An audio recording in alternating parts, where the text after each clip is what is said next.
Hoje vamos falar de um problema que ataca muitos pinheiros, que é a processionária ou lagarta do pinheiro.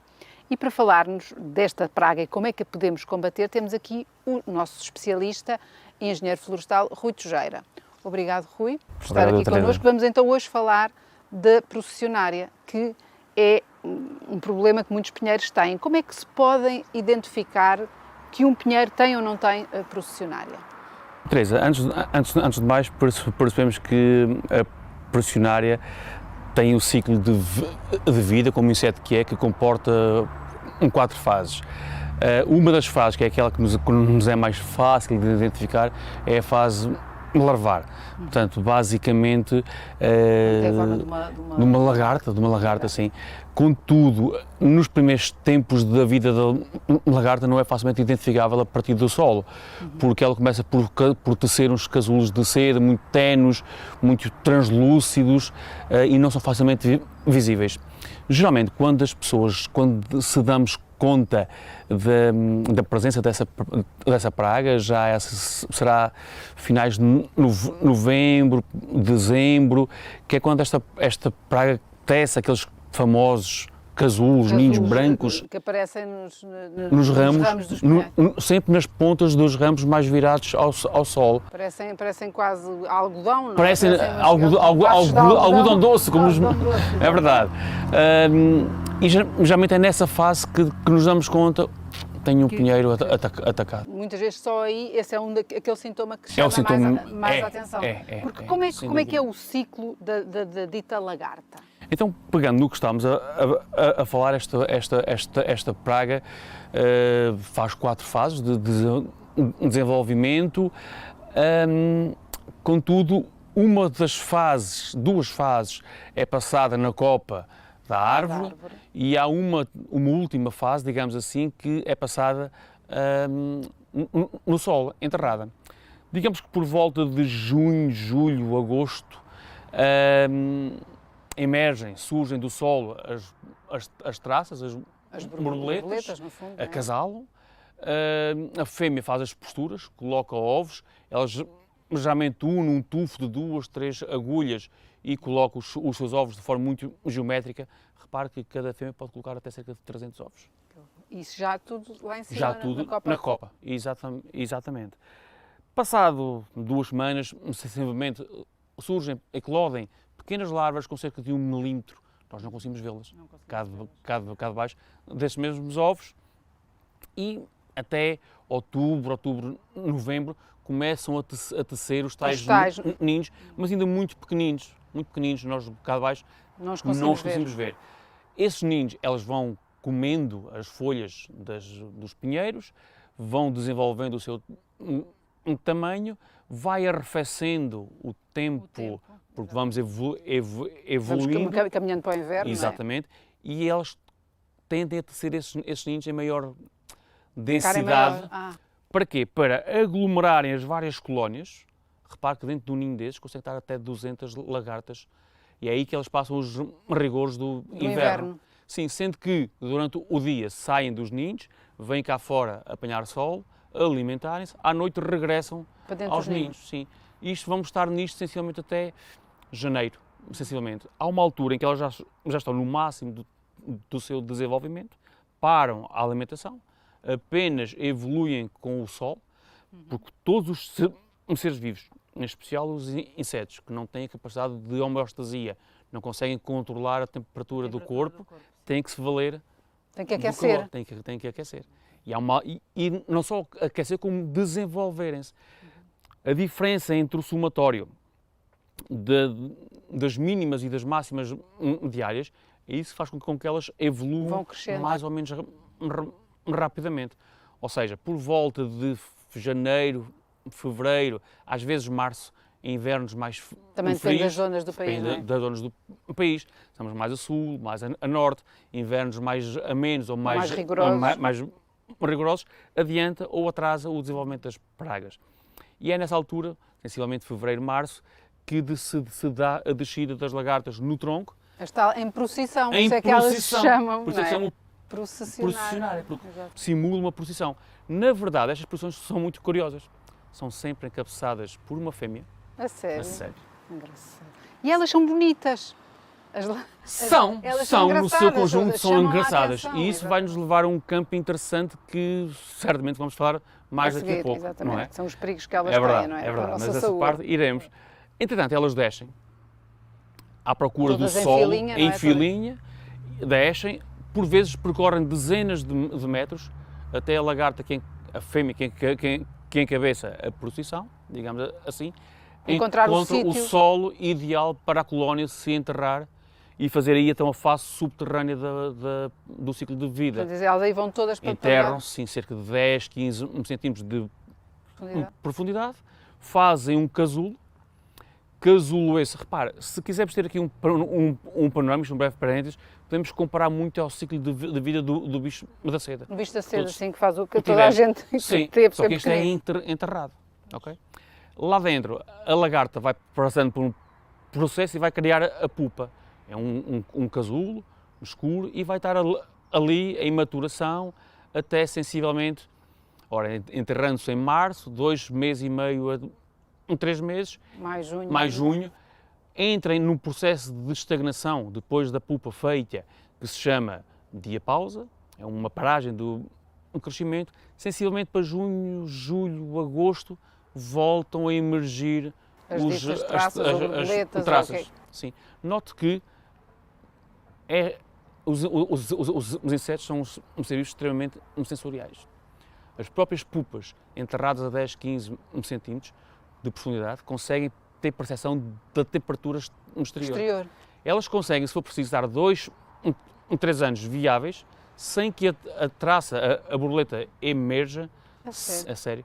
Se as condições não forem as ideais. Extraordinário. É verdade. E é basicamente este o ciclo de vida desta praga. De vida delas. É. E aquilo que nós vamos fazer hoje, que é colocar armadilhas, é uma boa técnica para combate. É uma boa técnica. É preciso ter atenção que nós estamos a intervir a meio do ciclo de vida. Repara, o ciclo de vida há uma fase, que são as procissões, em que nós vamos a capturar as lagartas antes de elas chegarem ao solo. Exatamente. Mas não só antes de elas chegarem ao solo, como sobretudo antes de corrermos o risco de elas chegarem ao nosso contacto. Pois, porque elas são urticantes. São bastante urticantes. E se nós não tratarmos os pinheiros, se não acabarmos com esta praga, o que é que pode acontecer aos nossos pinheiros? Podem morrer? Podem. Então vamos sectorizar em duas partes. Do ponto de vista florestal, que é o que mais nos importa aqui assim, em árvores sobretudo jovens, o risco de morte é de considerar. É maior do que uma árvore maior mais por uma questão simples, é uma questão de proporção. Como as lagartas se alimentam das folhas, as folhas são fundamentais para a fotossíntese, claro. Se eu numa árvore jovem tenho a mesma quantidade de lagartas que numa árvore adulta, a percentagem de lagartas a comer as folhas. Um menor volume de copa é superior. Eu não tenho fotossíntese, não tenho acréscimo de energia na árvore. E a árvore não se vai desenvolver. E a árvore não se vai desenvolver. 2, 3 ataques consecutivos e a árvore pode secar morrer. Mesmo, sim. Para além depois todo o aspecto feio, porque se o ataque for forte, chegamos a uma altura que parece que passou um fogo e a árvore está toda castanha. Não é? Fica toda castanha. Pois. Exatamente. Portanto, é mesmo uma praga que nós temos que combater. É uma praga que temos que combater. Porque, além disso, elas também são um problema de saúde pública. São, do ponto de vista dos insetos, a par com outras duas lagartas mais existentes noutras espécies florestais, em termos de zonas urbanas e periurbanas, esta é das piores. É das piores, e nós estamos numa zona que mostra muito bem isso. A expansão urbana foi entrando pela zona florestal. Exatamente. Correto? E estamos a aproveitar muitos dos pinheiros que haviam para embelezar os nossos jardins. Ora, então estamos no meio do acontecimento da praga. Exatamente. Portanto, ao completar o seu ciclo de vida, vão estar em contacto connosco a determinada fase de procissão, na fase descendente, digamos assim. E a partir de novembro, sensivelmente, as lagartas já têm características urticantes. Até aí nós não nos preocupamos porque eles andam a 10, 15 metros de altura, não vêm cá abaixo. Quando ficam mais próximo de nós é mais complicado. Exatamente. Na fase em que descem para efetivamente fazerem a última fase do ciclo de vida, aí é que é muito, muito grave. Mais grave é em dois, repare, numa idade, no apogeu da vida, digamos assim, uma pessoa saudável, é mais uma sensação de urticária forte.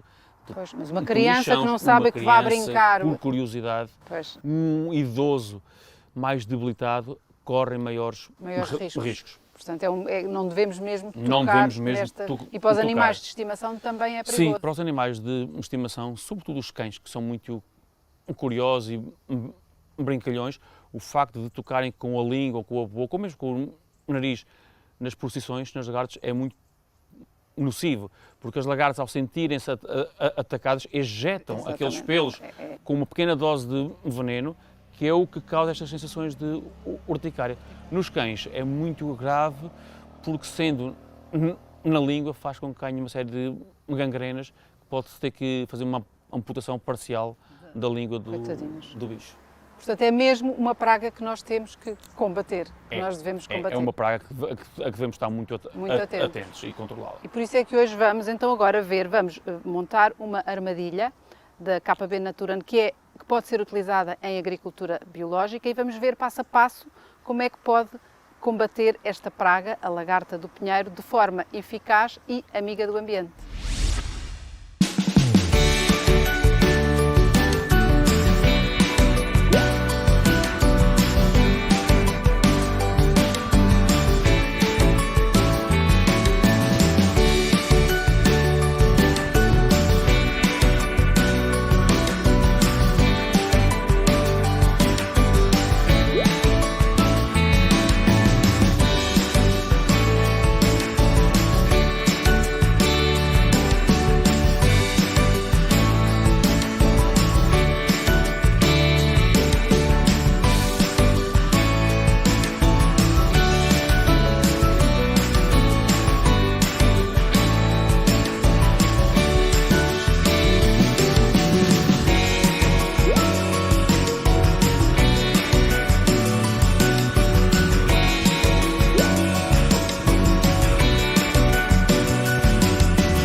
Já colocámos aqui a armadilha no nosso pinheiro, a armadilha para a lagarta, e agora, Rui, que cuidados é que devemos ter a seguir, depois de montarmos, depois das lagartas descerem? Teresa, basicamente as lagartas, no seu processo em que descem pelo tronco para completar o ciclo, ir-se-ão enterrar na terra que colocamos dentro do saco. Como as lagartas têm pelos urticantes, é muito provável e é garantido até que esta zona toda do tronco, por onde elas descem, e o interior da armadilha vão ter pelos urticantes. Não convém mexer, já usámos sempre luvas. Usarmos luvas. Mas não mexer. Não mexer de todo, e no manuseamento pós-captura das armadilhas, usar sempre de facto as luvas para nos precavermos disso. Em dias de vento poderá ser também interessante óculos porque os pelos urticantes nas vias respiratórias, mas sobretudo nos olhos, podem também ser bastante muito desconfortáveis. E o que é que fazemos a este saco quando o retirarmos? Este saco, depois das capturas feitas, aqui estaremos sempre a falar, dependendo do ano, da zona do país, mas março, abril. Nós colocamos isto por volta de dezembro, janeiro, Dezembro, não é? janeiro, sim, no final do ano. E elas começam a descer. E elas descem, em média, vão descer sensivelmente janeiro, fevereiro, março, dependendo das temperaturas desse inverno e, naturalmente, das zonas do país, por consequência. Só quando já deixámos de as ver Só é quando que deixámos retiramos. de as ver, sim. Retiramos o saco, colocamos dentro de um outro saco normal, fechado, hermeticamente fechado, e deveremos entregar então esse resíduo no centro de recepção autorizado. Ok. Então, como vimos, é muito fácil colocar armadilhas para recolher estas lagartas do pinheiro que são tão nocivas e, portanto, aproveito agora os meses de inverno para colocar as armadilhas para depois, na primavera, as conseguir recolher e eliminar esta praga do seu jardim.